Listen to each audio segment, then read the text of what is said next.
Al cicle de decoració, bàsicament, el que fem és l'actualització dels espais, el restyling podria ser un element clau, però la nostra feina és bàsicament donar personalitat als espais. D'alguna manera nosaltres estem entremig entre l'arquitectura i el que seria l'espai humà, i per tant el que fem és habitables els espais. A les classes tenim alumnes de diverses edats, que els professionals, els professors que donem classes estem relacionats amb el món laboral, i això, tot plegat, acaba fent que hi hagi un nivell a les classes d'exigència mútua.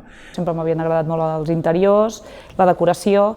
Sí que va ser un repte, perquè amb 45 anys tornar-te a posar a estudiar, compaginant feina, família, tot plegat. També un altre element clau de l'escola és el fet que nosaltres treballem en temes de projectes que es realitzen a l'escola i que solen tindre encàrrecs professionals. Una cosa també important és el fet que els alumnes troben feina, aquest és un element molt important. Vaig tenir molta sort, encara no m'havia col·legiat, que vaig començar a fer un hotel a Pals, que l'escola va venir a veure'l precisament per aquesta relació tan maca que tenim amb els professors.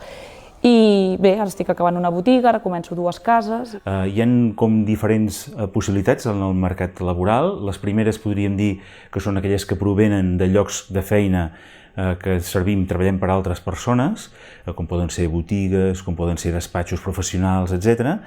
Però una de les coses molt bones que tenen els estudis és que no et limiten a haver de treballar per algú altre, sinó que el fet que tu portis els elements creatius a davant pot esdevenir en el futur en què tu acabis muntant la teva pròpia empresa. Quan ara anomenes que he sortit de l'Escola d'Arts d'Olot, doncs que la gent diu, ostres, com si, que té un cert prestigi, té un pes, i diu, doncs molt bé, perquè l'Escola d'Olot està molt bé.